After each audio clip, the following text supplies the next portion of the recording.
Welcome back again sa ating panibagong episode guys, na kung saan makakita kayo ng spearfishing activities. Kaya kung hilig nyo sa dagat or hilig nyo manghuli ng isda, tamang-tamang channel na to para sa inyo. Kaya tara, samahan nyo ko muli ngayong araw na ito. Morning dive tayo dito guys, at eto, medyo madilim pa. Pupunta na ako sa spot. Dahil sunod-sunod talaga ang bagyo at medyo lumalakas din yung alon dito sa amin. Kaya madalang yung upload natin. At bihira talaga makahuli tayo ng isda ngayon. Simula nung sunod-sunod ang bagyo dito sa Pilipinas. Sa mga bago pa lang sa channel ko, mag-subscribe kayo para lagi kayong updated sa mga ganitong video na ilalabas ko. Maraming salamat po. At dito ulit tayo magdadive sa paboritong spot natin. Tsagaan lang muna natin dito ngayon. Gawang hindi talaga tayo makadayo dahil lumalakas bigla yung alon dito sa amin. At sa mga ibang spot naman dito sa main island is mahina talaga ang pahuli.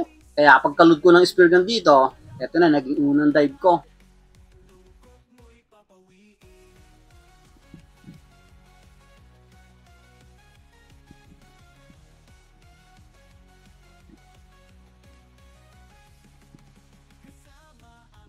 At dito guys, pagka pwesto ko, ito ang hindi ko inaasahan. May napakalaking lumapit sa akin.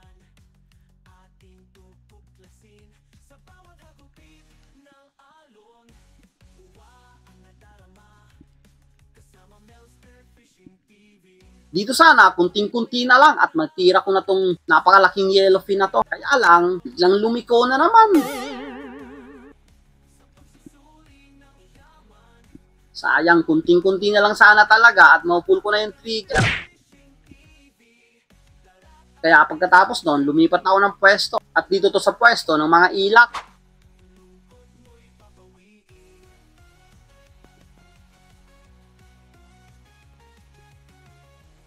At dahil nga pinakitaan na tayo ng malaking isda sa unang dive, hindi muna ako tumira ng ilak. Nag-antay ako ng malalaking lumapit dito. Kaya lang, wala namang lumapit. At dito sa dive na to, lumipat ulit ako ng pwesto.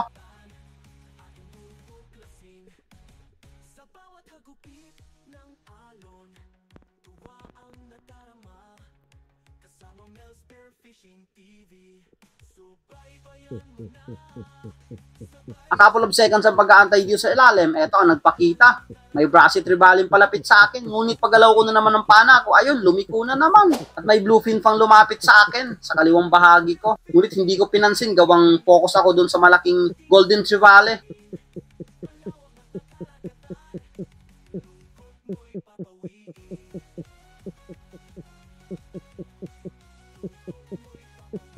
Eto't may dalawa pang palapit na bluefin sa akin, kaso nga lang, mailap na.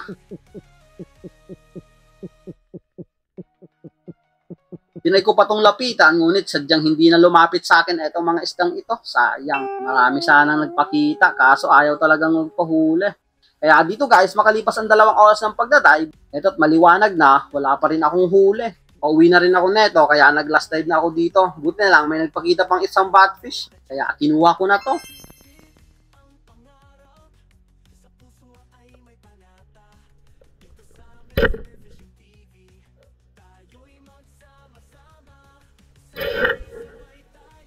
Kung nahuli lang sana natin yung malaking yellowfin tuna, malaking blessing na sana yun. Siguro estimated ko yung yellowfin tuna is nasa 20 kilos. Grabe, hindi talaga sumugod sa akin.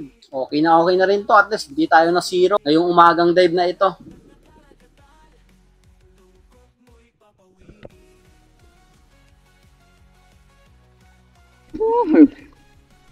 Pakita. Hindi na tayo. Ginawa ko na itong batfish.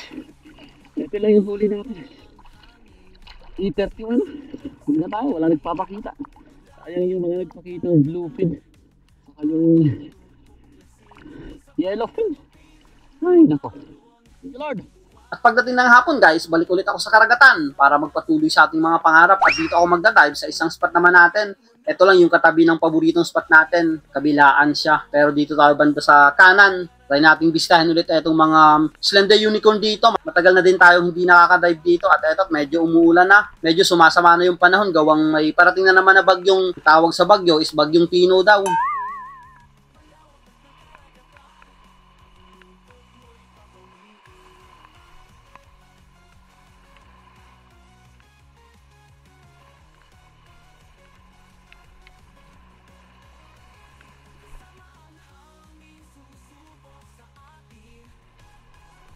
At eto na, naging unang dive ko ngayong hapong ito. Doon pa rin yung dagat, medyo murky. Medyo malabo yung ilalim. Gawang sunod-sunod yung ulan dito. Kaya nagiging ganito yung visibility ng dagat dito sa amin.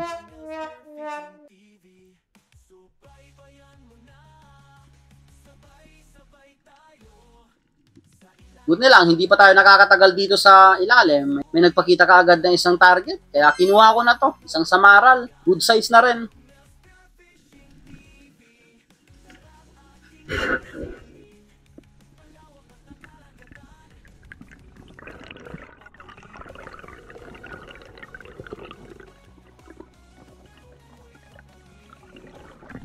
Ito yung naging unang isda natin ngayong hapong ito. Kung nakuha lang talaga natin yung mga isda natin na nagpakita kaninang umaga, ang goods na sana yon.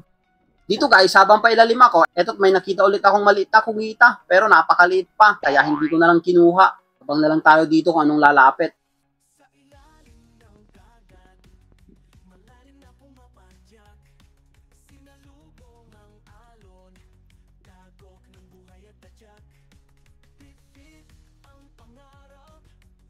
A couple of seconds ang pag-aantay, etot may bigla namang lumapit, isang good size na barakuda. Mga nasa 5 kilo na rin siguro to. Kaya lang, kunting-kunti na lang talaga dito, maupul ko na ulit yung trigger. Pero biglang tumatalsik talaga itong mga isda. Lumalayo bigla habang lumalapit ako. Eto't bumalik pa nga, pero ganun pa rin yung ginagawa niya. Parang naglalaro lang.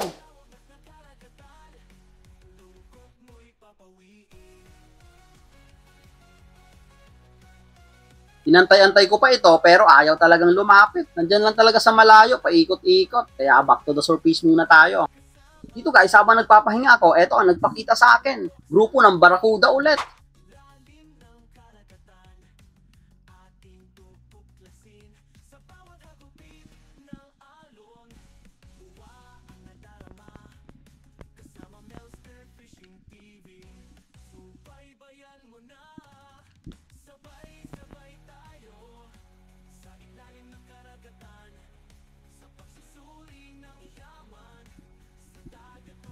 Kaya lang, ganun din, mailap. Marami sanang nagpapakitang isda ngayon, pero mailap talaga. Ayaw magpahuli. At dito sa dive na to, nakita ako ng good size na lapu-lapo, yung red lapu-lapo. Halos nasa 1 kilo na rin to, kaya dininapan ko. Akala ko dito, maamo, ngunit habang palapit naman ako sa kanya, at ayun, bumilis na naman yung langoy palayo sa akin.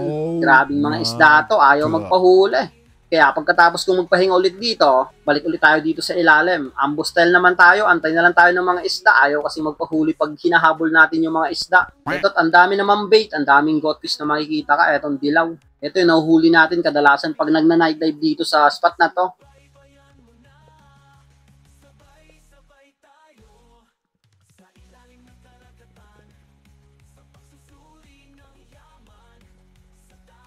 At dito habang nag-aantay ako, eto may isang nagpakitang talakitok. Kaya kinuha ko na rin.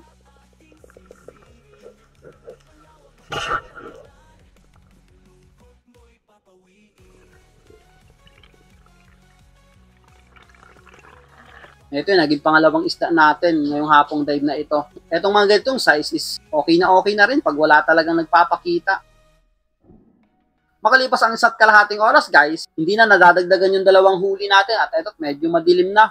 Buti lang sa pag-drop kong ito, nagpakita na yung mga slender unicorn. Ito talaga yung hinahunting natin dito sa spot na to. Nung magpakita itong grupo ng slender unicorn.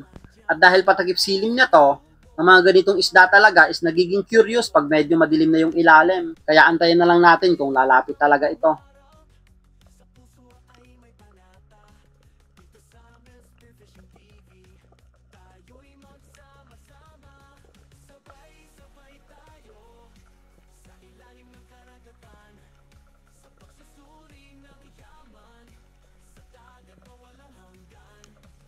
Eto't hindi naman ako ng bigo. Lumapit ka agad etong isa. Dati dito talaga sa spot na to is malalaki yung mga slender unicorn. Halos na 3 kilo ang isa. Pero ngayon is mga 1 kilo na lang.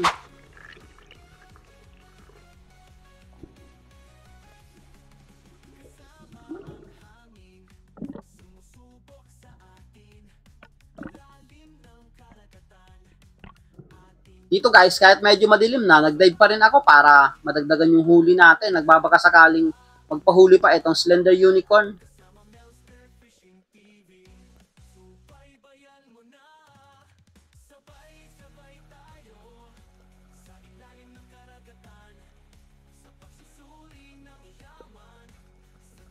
At buti na lang, hindi ako nabigo. May lumapit ka agad sa akin na 2 piraso.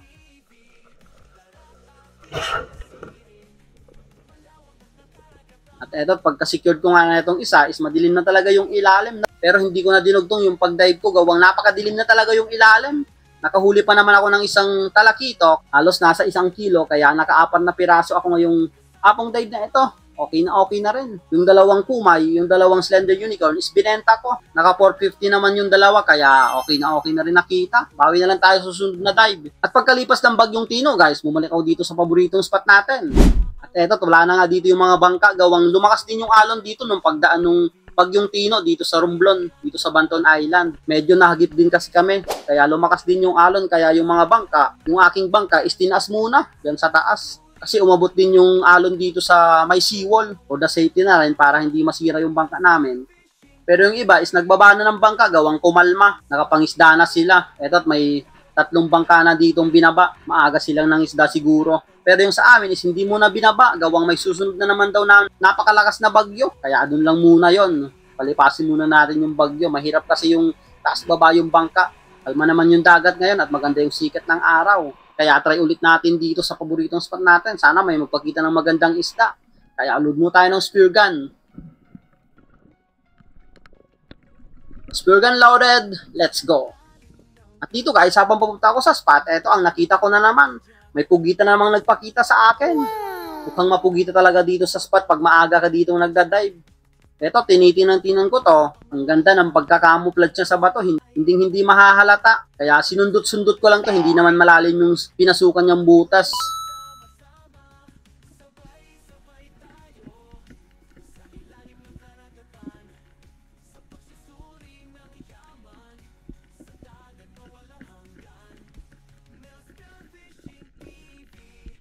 Akala ko kasi dito, maliit lang. Pero nung paglabas, is okay na rin. Pang-ulam na rin to.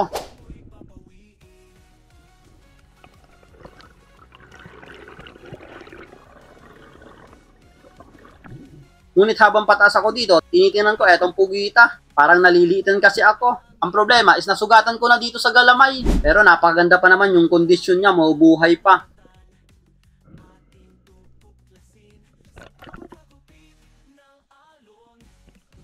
Kaya lang, habang hinahawakan ko itong pugita, ayun, mukhang hindi naaalis sa aking kamay. Mukhang ngayon lang ito nakita ng pogi dito sa karagatan. Hindi na talaga gumalaw. Kumapit lang dito sa aking kamay. Kaya nambis na patakasin to, adobo na lang ang gagawin ko dito.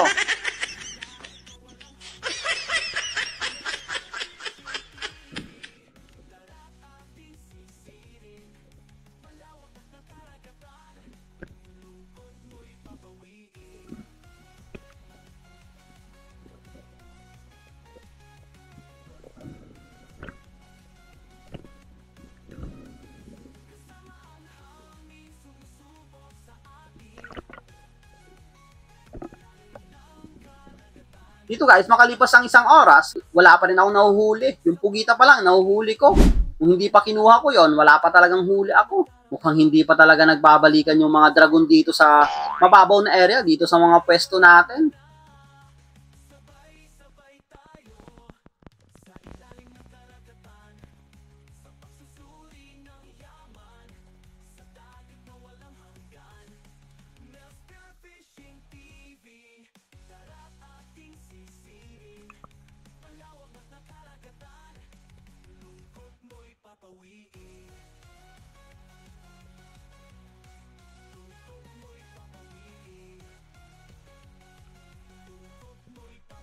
Buti na lang, habang nag-aantay ako dito, eto ang nakita ko. May papalapit sa akin na napaka-cute na dog tutuna. Kaya imbis na umangat na ako dito, kinuha ko na rin. Alas mag-iisang kilo na rin kasi to. Kaya okay na okay na.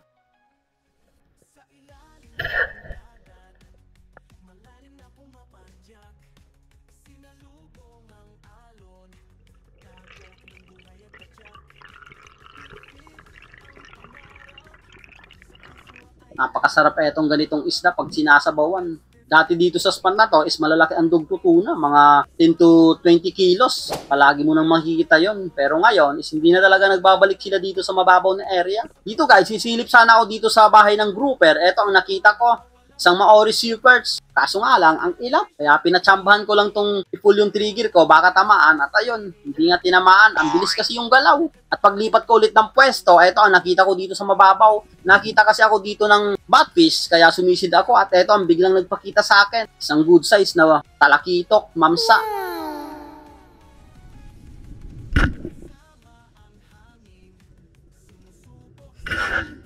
Napakaamo naman, kaya dinrapshot ko lang. Napakabihira tayo makita ng mamsa. May magpakita man, pero maliliit. Yung nahuli natin sa Gakot Island sa previous video natin is 2 kilo lang.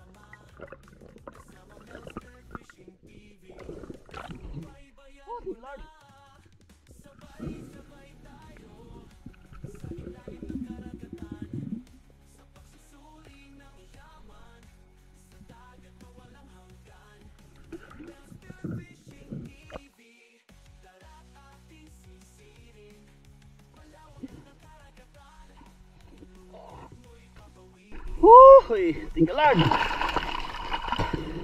Papanain ko na sana yung batfish. Biglang dumaan to. Buti na lang maamo. Dito na tayo. Lalo natin narating. Uy. Okay na rin ba? Aray. Mga 3 kilo siguro. Goods na ng pang-ulam. After bagyong Tino. Ay, may isa pang bagyong paparating. Sunod-sunod yung bagyo natin na ang lalakas. Grabe. Yung sa Cebu. Grabe yung nangyari sa Cebu. Ay, sana madagdagan pa. Thank you Lord. At dahil magdadalawang oras na ako dito nagda-dive, eto na yung last dive ko ngayong umagang dive na ito. Wala na rin talaga nagpapakita. At eto yung palaging dinadivean ko pag umuwi na ako. Dito palagi ako nagla-last dive. Minsan kasi dito sa spot na to, dito sa pwestong ito, may dumadaan na mga tangige.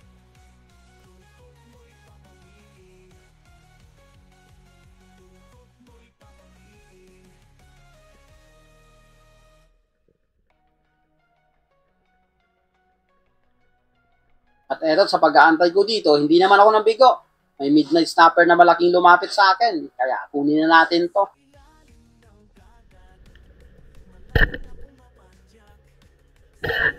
At dahil napakalapit yung pagtira ko dito sa isdang ito, habang pataas ako, ayun, biglang sumuot sa butas, sinabit yung shop ko. Kaya nag-isang sisid pa ako dito para makuha lang yung isda. Eto nga shop, sinabit talaga yung shop. Hindi ko mahatak. Kaya pagkatapos din ito guys, umuwi na rin ako. At ito na yung naging last na huli natin ngayong umagang dive na ito. Naka-4 naman piraso tayo. Isang pugita, isang dog tutuna, isang midnight snapper, saka isang mamsa. Yung mamsa is yun lang ang binenta ko. Naka 2.7 naman yun. Kaya naka 700 yung isang talakitok na yun. Kaya ayos na rin nakita yun. Yung daris na isda is pang ulam na lang namin.